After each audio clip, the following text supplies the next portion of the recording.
Welcome to Learning to Glow, a show about wellness, skin health, and self-development. I'm your host, Jess. I'm a mom, entrepreneur, and skincare expert. I'm so excited to share tips on how to achieve healthy skin and bring amazing guests in the field of health, fitness, aging gracefully, and personal growth. Let's explore all different ways we can take care of ourselves as women, both inside and out, to truly shine. So let's get glowing. Hello and welcome to Learning to Glow podcast. I'm so happy that you're here with me today. Today we have Dr. Maria Cristina with Sheehan Health and Wellness. She is an expert on aging as we know it. At the age of 69, she stepped away from her academic career where she served as a CEO for 20 years and into the world of fitness. Today, at the age of 77, she is a natural body fitness competitor winning multiple gold and silver medals in bikini, swimsuit, and sports model categories in international competition since 2017. Dr. Maria is so inspiring. I loved this conversation that we had about aging, something that we've never really talked about on this podcast. We started with the myths of aging and the ways that we can keep our minds and bodies looking and feeling younger. She shares how important mindset is when it comes to aging and how you will never catch her calling herself old. Dr. Maria also shares some great tips about moving your body to keep it healthy as we age and how it might change from when we were younger. She is such an inspiration. I loved this conversation, and you can visit her website, drmariacristina.com. I'll link it in the show notes. She also has a really incredible retreat coming up. It's in Panama, and it's called the Elite Wellness Retreat, so make sure that you check that out as well. You can help our show out by sharing this episode with a friend who you think would enjoy it, and please rate and review our show as it really helps to get the word out. Thank you so much. I appreciate all of you that have already done so. And without further ado, here is Dr. Maria. Hi, everyone. This is your host, Jess, and welcome back to Learning to Glow podcast. I have a very special guest today, and we have Maria, and I would love you to introduce yourself and just tell us a little bit about your background. And first and foremost, thank you for being here. My pleasure to be here. Dr. Maria Cristina, and the company is Sheehan Health and Wellness. And the doctor comes from my academic career, where I was for over 45 years. And the last 20 of those years I spent in the top position. I stepped away at the age of 69 into the whole world of health and wellness, fitness. Now I'm a health coach, I'm a natural body fitness competitor, I'm a trainer, and I love giving presentations on how we can stay fit no matter what our age. I love that. I think this is such a fun conversation because, I think a lot of people think they have these mental mind blocks where they think, okay, I'm a certain age and I can't do things. I'm limited. And you are such a great example of how that is not true. Do you mind sharing your age with us? No, I'm 77.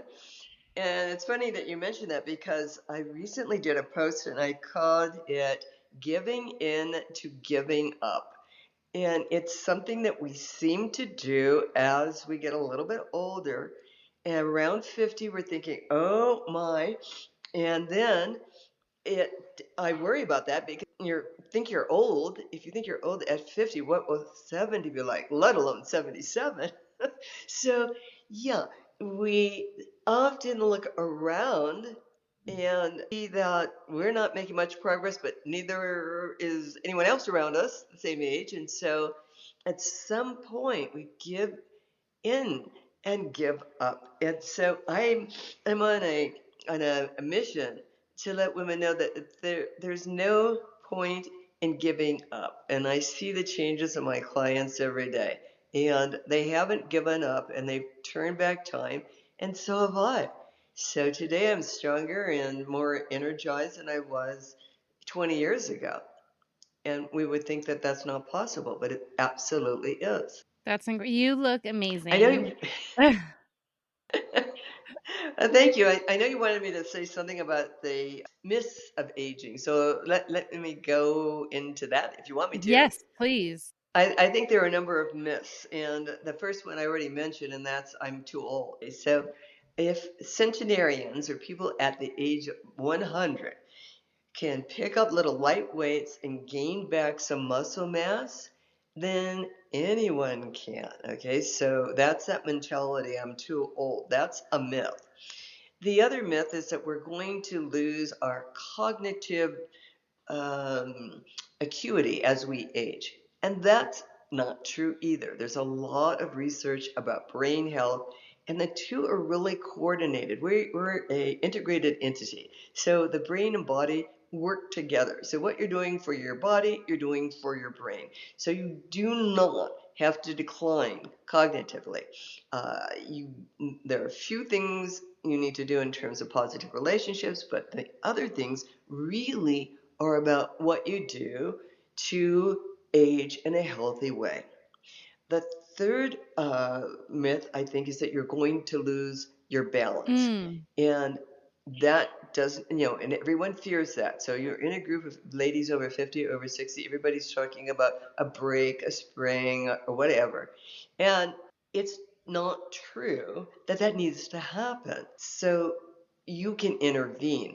It is true if you do nothing, okay, that then it's going to be scary in those later years. But there there is a way to intervene in that issue of losing your balance. And that coordinates with the next two myths, and that's the loss that you're going to lose your muscles, you're going to lose your bone density. Okay, so those are all related to interventions that can prevent or at least lessen the probability of osteoporosis Hmm. or the loss of your muscle mass. So I call those the myths, which become the reality only if we do nothing. Only if we do nothing. Yeah, I mean, I would one of the myths that you said with the balance, that's really interesting as far as that you can have more control over that than we think. How are some of the ways that we can not lose that? Okay, so it's simple exercises, and so it's something that I do with my clients all the time. Is I start on just balancing on one foot, so lifting one foot, holding on, gain stability. So you lift one foot and you see how long you can hold it. Then you lift the other foot, see how long you can hold it, and over time you don't have to hold on to anything. And then over time you lift the foot higher, and then there's some balance exercises that you can do from there, but that's where you start. Or you can do squats. That is very helpful. Now, if you don't know how to do a squat, you sit down, stand up, sit down, stand up, and repeat that until, and it sounds easy, but if you're holding a ball above your head, and now you're sitting, you're standing, you're sitting, you're standing, you're using your core strength. So there's these little hacks that you can utilize to build back what you will lose over the years. Past 40, as soon as you get past 40, it starts to decrease, but it doesn't have to. And you can build it back. So it's kind of like, is it kind of like a if you don't use it, you lose it a little bit when it comes to that, and then in muscle too, It's right? absolutely, use it or lose it is a key issue. You don't do anything, you are going to decline. But it doesn't take that much. So I have a closed Facebook group. It's called Flourish with Age. And in that group, it's just for women. I have something called 10 to tone, what you can do in 10 minutes. And I have some little balance exercises. And so I had one of the members say, can you go over some of those balance exercises? So I'm going to be doing a little live video to say, okay, remember, these are the things that you do. This is how you start, and you start slowly. So, 8 years ago, that's when I started. I didn't know, I couldn't do a squat. I couldn't, my balance was so, and I'd never seen a Bosu ball. So my trainer brings out this Bosu ball and gets me on it. And it was a scary thing. But over time, it became less and less an issue. And then today, I can take the reverse side of the Bosu ball and do squats with weights. Okay, so there's the progression from what is that thing to all the way to reversing it, and that's a lot of balance on the reverse side of the Bosu ball. Mm-hmm. Okay, that's a lot of balance, and then doing squats and then adding weights, that's huge. So it just it demonstrates with tiny incremental steps how much progress can. Yeah, I love that. I know that Bosu ball exercise is very well. It's tough. That's a tough exercise for any age. But I think I one of the things that you said in the beginning that I think is important to highlight is that mindset where people are saying I'm old. You know, I remember being in my 20s and like past 21 and thinking, "Oh my gosh, another birthday. I'm getting old." Like a 20-year-old saying that. It's funny now, but I really felt like I'm like time is slipping away and I feel like a lot of, I'm in my 40s and I hear a lot of my friends say it. I'm old. Like it's funny. It's like a joke, but I think also it's more than that. It's something that we should really keep an eye on and like not say. It's not true and it is such a you don't have to have that mindset where you think you're old when you really should be in the prime of your life or as you age, just keep doing things that make you feel young at heart and not just say, "Oh no, I can't do that. I'm too old." I mean, do you hear that from your clients? Like, I'm too old to do these things? I don't let them say that. Yeah. They don't get to say that. Now, interesting that you mentioned that because uh, I do focus in my closed Facebook group on these ladies that are over 80, over 90, over 100, and they, to a person, will not let the word old be used around them. So who's to say what your prime is? You Right. know, that is what you wish it to be. I want to be studying flamenco in Madrid in my 80s. Will I be in my prime? Well, in my mind, I will be. So, yes, it's a very mental. It's a very mental thing. And the body goes where the mind takes it. So once you think you can't, you can't. It's not possible. Yeah, it's not just something that we shouldn't say. It's the words that we say are so powerful. That's so true. And like it will affect us if we keep talking like that. It'll like and I've seen it. I'm even guilty of it. Like my husband loves to go to concerts and I'll be like, "Oh, that festival, I don't know. I'm too, I'll think like I'm gonna be like the older one there. It's and even that is like my husband's like, no, like don't that's not a positive way of looking at things and like we should be living our life the way that we want that fills us with whatever, hobbies and joy that we can instead of worrying about being a certain age or what other ages are going to be there. So I think that that's such an important piece to this, like what you're thinking and what you say. And it's getting away from caring about what somebody else. Okay, so it's a matter of where are you going to be in terms of what your thought is about yourself. So I just joined in a gymnastics class. Well, it's an adult gymnastics class. The oldest person there is not yet 40. Okay, so I'm 77. Do I care about that? Am I bad at it? Well, yes, but I just started, and so no one says to me, "Well, you can't join," or "How old are you?" That nobody said that. It's like if you get there and you try to do it, you can do it. Nobody's going to, and that's what I love about competition. In the natural competition, they do not say, "No, this is only for young people." They don't do that. Mhm. If the men are in their 80s, a couple in their 90s, and they're competing, okay? So they don't say that. So it's your own predetermination of yourself. It's your own self-doubt. It's your own caring about what someone else thinks that's going to place that limitation. It's also what society at large does in terms of how we advertise, what we promote, young and thin is in, but we're breaking through that. So, an example of that is Martha Stewart in her cover on the swimsuit edition. Yeah, I saw that. Okay, so there she is. She's 81. Okay, so She didn't say to herself, "Oh, I'm too old to get into a swimsuit and do a layout." She does a complete layout, and she looks fabulous. And you could say, "Oh, well, they're airbrushing or blah." Well, everybody is anyway, so why shouldn't she have the same benefit of getting whatever can be done to maximize how she's portrayed?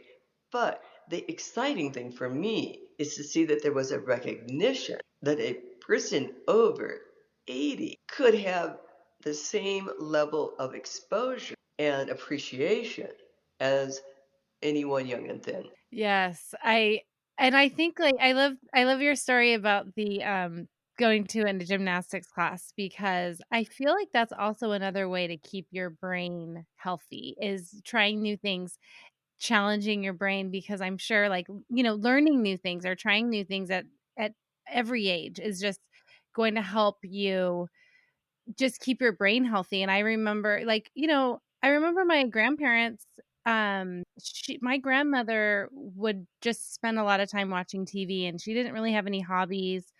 And I feel like there's more studies and research now that talk about it's really good to keep your mind active, and that really helps keep your brain healthy. So I think that's an important part of this aging process. No, you're absolutely right. So whatever we can do, so mastering a new language, learning an instrument, no crossword puzzles, so that's pretty sedentary. Of course, some activities are fairly sedentary, but there's some bridge tournaments. Those are very mental, okay? And so putting together something mental with something that is socially connecting. So the isolation Mm. is something that causes early deterioration. So if you can get into a community where somebody cares about you, they know if you do not show up, right? That positive relationships have kind of trumped the list of what's needed in terms of your cognitive functioning. So having those positive relationships, having 5 a day, that was one of the research pieces I looked into, and it was like you need 5 positive interactions, even if it's saying hi to the postman, but you need five Mm. human positive connections per day in order to stay, where you want to be cognitively. And then after that, it's stimulating kinds of, just what you were saying, stimulating kinds of exercises that connect brain and body. And I love the activity of strength training because you have to concentrate on your breath. You have to concentrate on your movement, and you're increasing your muscle mass. You're helping your bone density not decrease. You're helping your balance. And the muscle centric doctor says that muscle. She's done 20 years or 30 years of research. Dr. Gabrielle Lyons. She says that muscle is indicator of longevity and the Oh, level wow. of health that you will have. Yeah, she's very much about the development of muscle. And along with that comes getting enough protein into your body. Oh, that's so interesting. I hadn't heard that before. When I first started my wellness journey, I had already been in the skincare industry for years, working on client skin and as an educator for multiple skincare brands. When I learned about how the toxins in our personal care and beauty products could have a negative impact on our health, I knew I needed to make a change. I was used to the result driven products that I was working with, and I was not happy with the natural products on the market at that time. Although they were safer and cleaner, they did not meet my expectations for results. I created Simply Just Skincare to deliver the results my clients demanded from their products while using natural, toxin free ingredients. You can check out my clients' results and reviews on my website, simplyjustskincare.com. In 30 days, my clients have reported more hydrated skin, less appearance of fine lines and wrinkles, and more of an overall glow. Our top sellers include our Repair Toner, our Hydrating Undo Serum with hyaluronic acid, and more. I am offering my listeners 20% off their first order with code PODCAST. Check it out in the link in my show notes to get glowing today.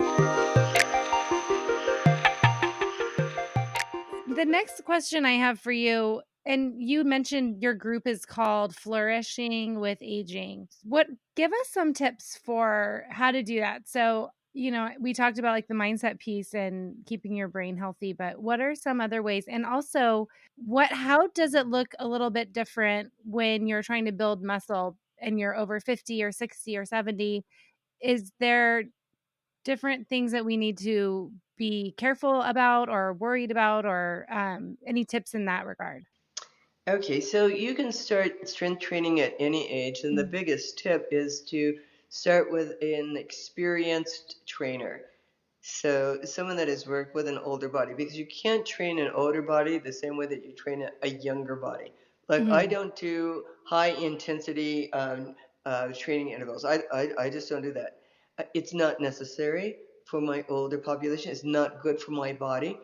Okay, but the warm ups like elliptical, anybody can do that. Treadmill, okay, walking is still good. And then starting with light weights with an experienced trainer. Now, if you Mm-hmm. start with light weights, you're probably not going to be able to hurt yourself. There's lots of tutorials out there. And I even have one, um, Let's Do Weights, and it's on my website. And it's available, it's free, and it's a place to start when you get your 2 pound weights or your 3 pound weights, and these are the exercises that you do. So, in answer to your question, yeah, the mindset is really important. And then starting to move in the direction of putting tension on your muscles so that you have the ability to put your carry-on into the overhead compartment. You have the ability to get down on the floor and run after the new puppy, or play with the new puppy and run after the grandkids. Whatever you want to do, you have the ability. So that's why it's so important not to forget that strength training is going to give you that. And when you go to the doc and he knows you're over 50, he's going to say you need to walk. That's simply not enough. You have to Yeah. do more than that. The third component is what you put into your body. And it is as essential as how you move your body. So today we eat packaged foods, and any cereal on the shelves to be completely eliminated. They're horrible, horrible. Okay, with artificial dyes and preservatives and real sugar, natural. Oh dear, and then fake sugar. It's all sugar and it's all bad. Okay, so we get too much sugar, we get too much flour. They're called the new cocaine and heroin because it's so addictive. We supersize everything. And we think alcohol, it's okay to have 2 drinks a night. Well, where did that come from? That was the beverage industry telling us that's how we need to consume. Well, and to whose benefit is that? The beverage industry. So, of course, there's the study that says that's wonderful. There's nothing today that scientifically proves that there's any benefit to consuming alcohol.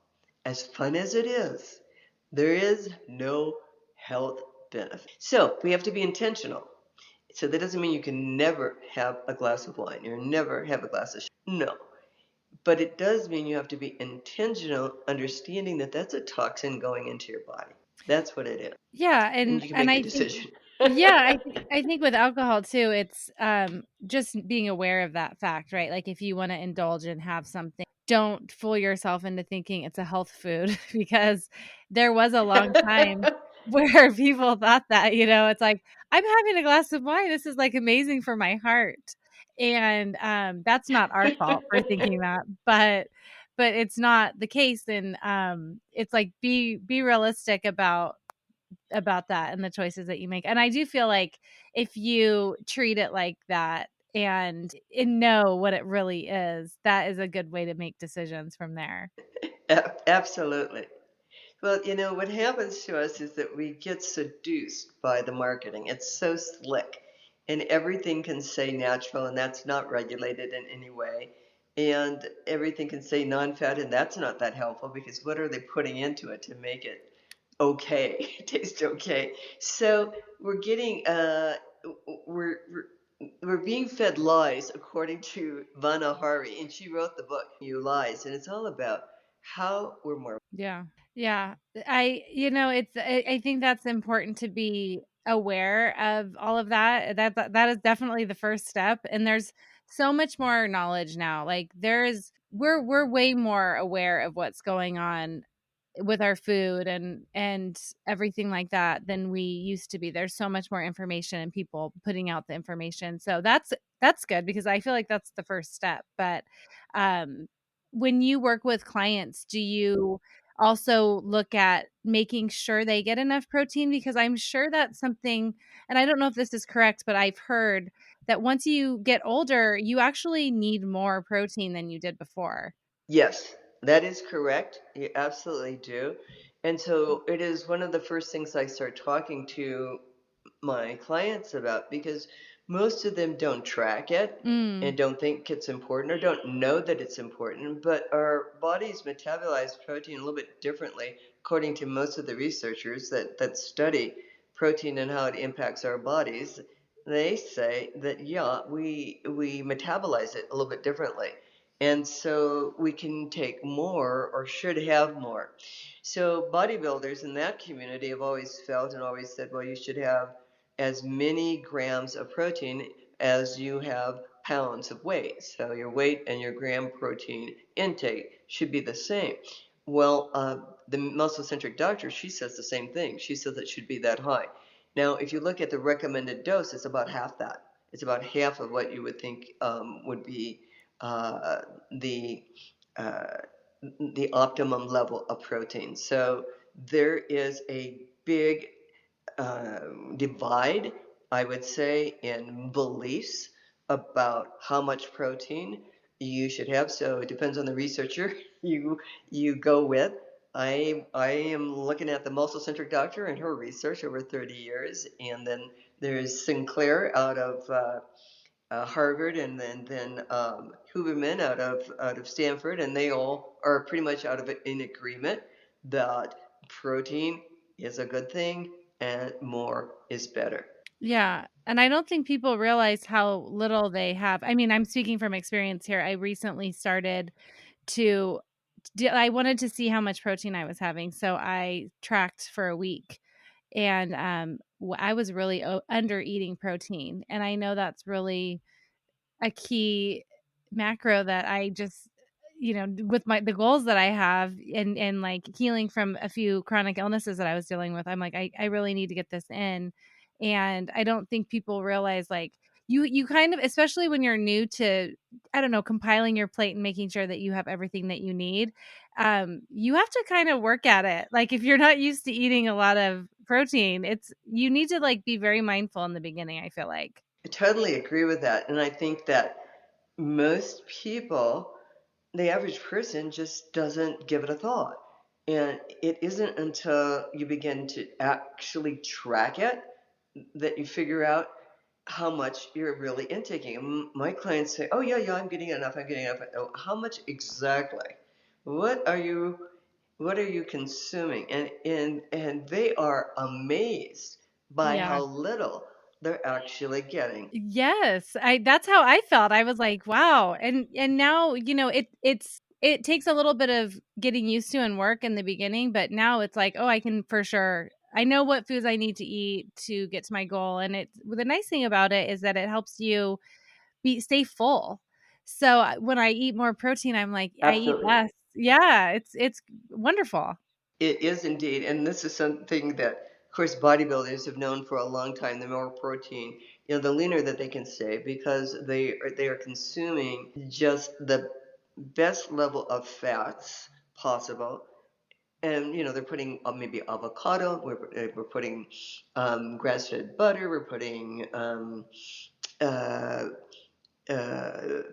extra virgin olive oil, and that's about it. And eating salmon, that would be another one that would really be good. And that's how we get the fat.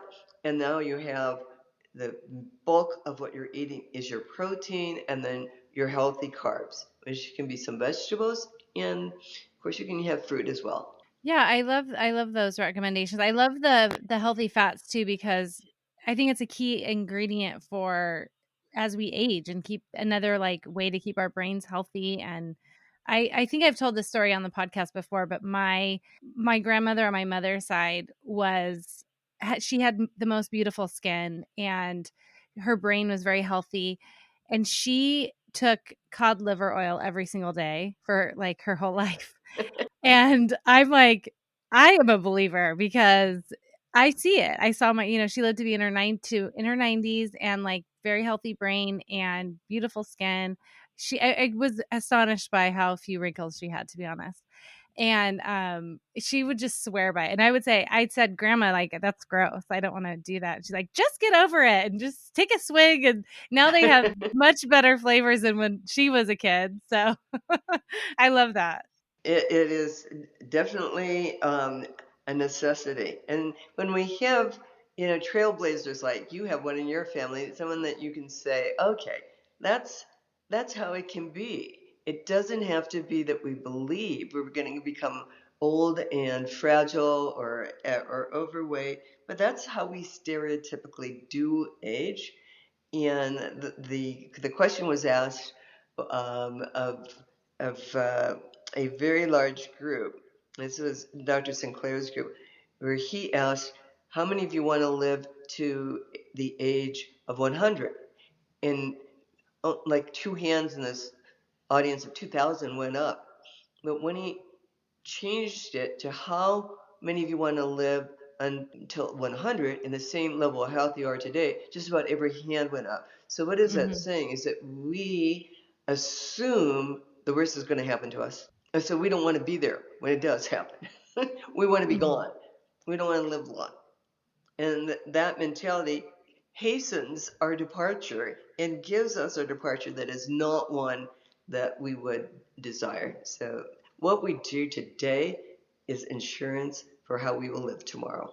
Yeah, and I think that goes back to like what we talked about earlier of the mindset piece and like the way you think about aging, and it's what you want to, and also having like a reason, like you had said, do you want to be able to pick up your grandkids? And I feel like having a really good reason, or like they say, a good why is important too, because it'd be easy to say, oh, I don't need to do that, I don't need to worry about my protein or my weights or my strength training. But if you have like, what, it's really important to me that I can babysit my grandkids. I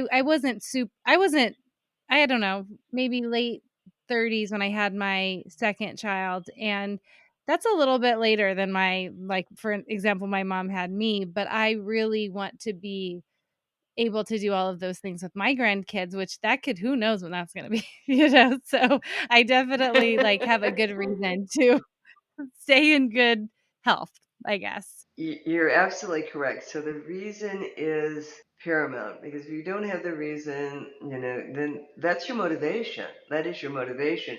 So one of my clients, her aha moment or her reason was that she's over 70, and she wanted to be able to ride on the beach in Mexico, right on the beach. That was her goal. That was her bucket list goal.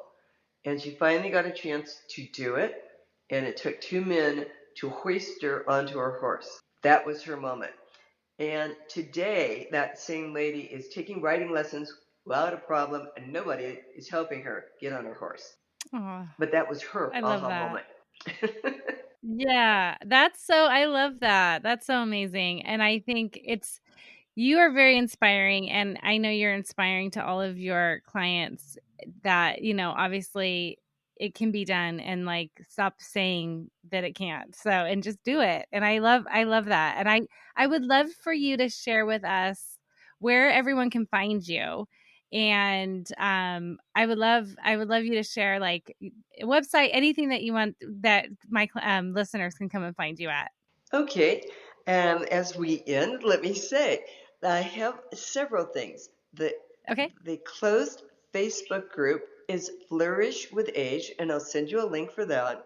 And then in Flourish with Age, that's a free group where you can see the 10 to tone tips, you can see the super agers, they're all pinned under topics. So that's that opportunity. The other opportunity is something that I have that's called the 77 Club, and it's an accountability program. It's on Zoom, it's a subscription program, and that keeps you on track in terms of mindset, in terms of what you're eating. And I give the special exercises focusing on abdominals, the arms, and keeping balance the way we want it. So really core exercises for all of that. And then I have the website. My website is Dr. Maria Cristina, and on that website you can find agelessly information. But in February of next year, I have the Elite Retreat in Panama, and that is my exciting wellness retreat for only 6 women that will go to Panama, will absorb the fabulous culture, the music, the food, and have a health component inside of that, along with some amazing, amazing excursions. Oh, that sounds so amazing. I'll make sure to link everything in the show notes for you. And please go check out Dr. Maria. You are amazing. And thank you for inspiring us today. I really appreciate your time. My pleasure. Really enjoyed it. Thank you for listening to this week's episode. Please subscribe and review so we can reach more people who want to learn to glow alongside us. See you next time.